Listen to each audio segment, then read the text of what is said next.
தனியார் பார் வந்து அதிகமாக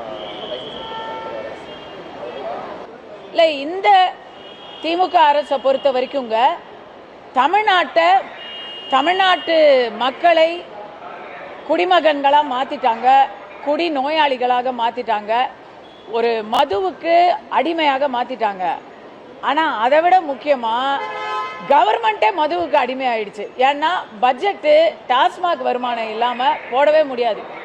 எல்லா நலத்திட்டங்களுக்கும் வந்து மதுவிலிருந்து ஒரு குடியை கெடுத்து தான் அந்த குடும்பத்துக்கு வந்து நம்ம நலத்திட்டங்களை அறிவிக்கும்படியான ஒரு நிலைமை இருக்குது.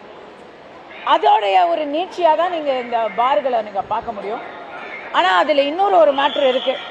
பார் லைசன்ஸ் வாங்குறவங்க யாரெல்லாம் பார்த்தீங்கன்னா, இப்போ எலெக்ஷனுக்கு நிதி உதவி தேவை, எலெக்ஷனை சந்திக்கிறதுக்கு இந்த பார்களுக்கெல்லாம் லைசன்ஸை கொடுத்து அது மூலமாக நிதி திரட்டி முன்னாடி பின்னாடி எல்லா விதமாகவும் நிதி திரட்டி கட்சிக்கு வலு சேர்க்குறாங்க.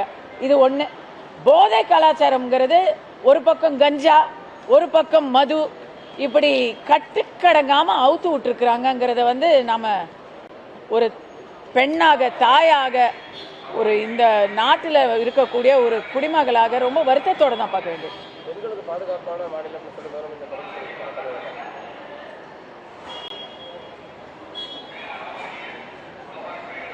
அதாவதுங்க, சில சமயம் நம்மளை சுற்றி வந்து நம்மளால் எதையுமே வந்து கட்டுப்படுத்த முடியல.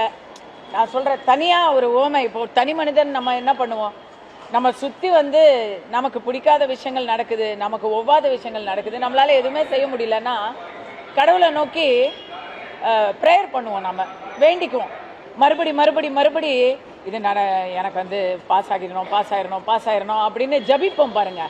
அந்த மாதிரி முதல்வர் அவர்கள் பெண்கள் நல்லா இருக்காங்க, பாதுகாப்பு இருக்கு அப்படின்னு அவர் ஜபம் பண்ணிக்கிட்டு இருக்கிறாரு. அந்த வேண்டுதலை அவர் நிறைவேறணும் அப்படின்னு அவரே வந்து நினைக்கிறாரு. ஏன்னா இன்னைக்கு கடவுளை பார்த்து வேண்டிக்கிற அளவுல தான் பெண்கள் பாதுகாப்பு தமிழ்நாட்டில் இருக்கு. இது எல்லாருக்குமே தெரியுமே, முதல்வர் அவர்களுக்கும் நல்லா தெரியும்.